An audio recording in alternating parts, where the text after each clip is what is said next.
So lots of people are familiar with Moses and the Israelite nation.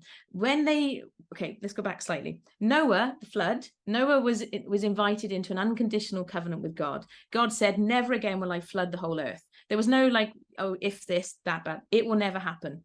Abraham was invited into an unconditional covenant with God.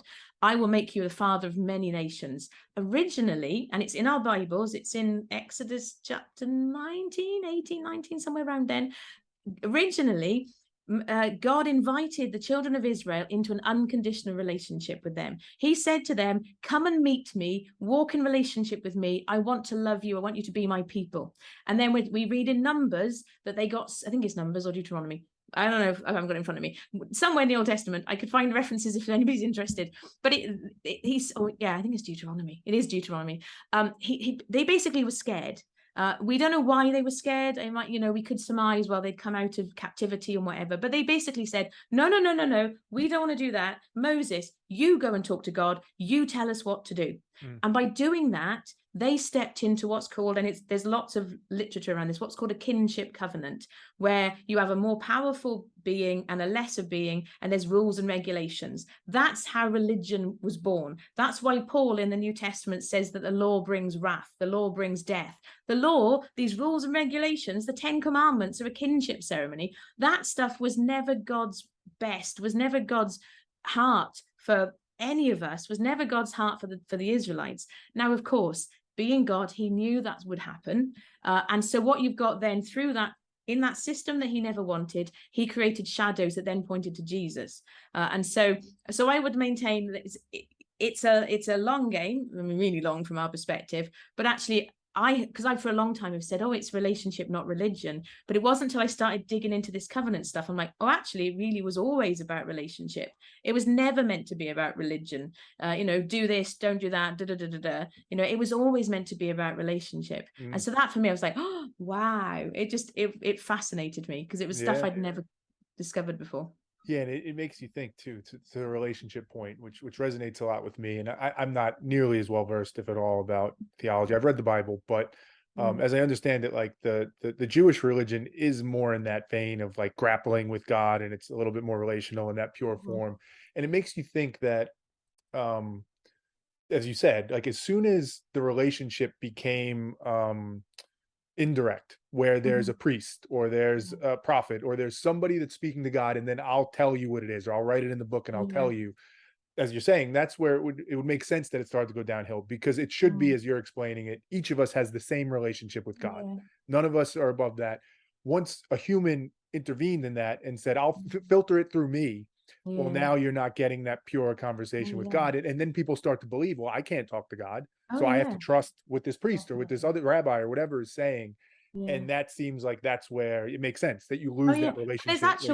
You can see it, like, again, I have references for you, but prior to that moment where they said, no, we don't want an unconditional covenant, they complained about there being no food, and he told them off, but nothing bad happened. They violated the Sabbath. Nothing happened. They again complained about, grumbled, nothing happened. But as soon as the law was introduced, there's some really graphic stuff in the Bible, but like they grumbled about food and there was deadly serpents, or they grumbled about, they violated the Sabbath and he was stoned to death. You can see a direct parallel between what happened before the law and after the law. And I don't know, I'm like, I'm 44. How did I miss that until now? It's just stunning to me, because actually, if we're walking out in relationship with God, like Abraham didn't have a list of rules. He just did it with God and knew instinctively. We each, even if somebody doesn't believe in God, we have this instinctive moral code inside of us. We know that we shouldn't kill somebody. We know that, so we don't really need a list that says don't murder. It doesn't need to be there, but that's what it's there because it's a kinship ceremony. But that it's just, I don't know, it's astonishing to me, and I'm excited. I'm so thankful I'm alive now, that we get to live now where we have that access to God, and it's just a different dynamic. All right, let me ask this as we're coming towards the end. Let's play the other side for a second, because there's a couple aspects of this. You just said, like, we don't need rules, we don't need laws. Somebody would hear that and say, if you look at human history, like, and again, maybe this is connected. Maybe you would say, well, that started because of this, but we are we have that animalistic nature to, there's a power dynamic, there's a protection, there's a self-preservation.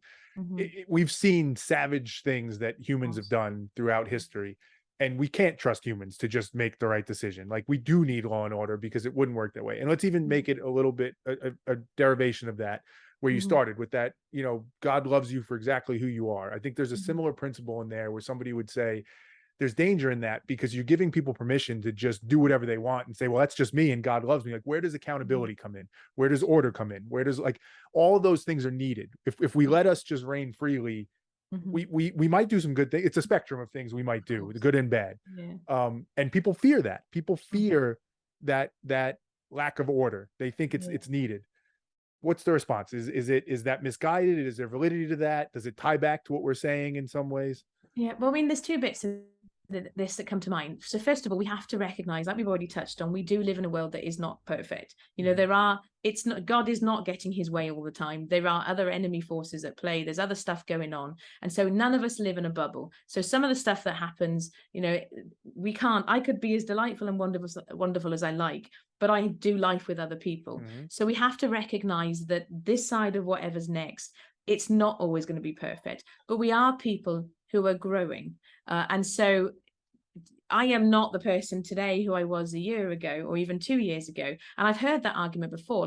Yes, in fact, I've had this conversation with God. I am a chatterbox. I do talk a lot, as this will, people will have gathered this by now.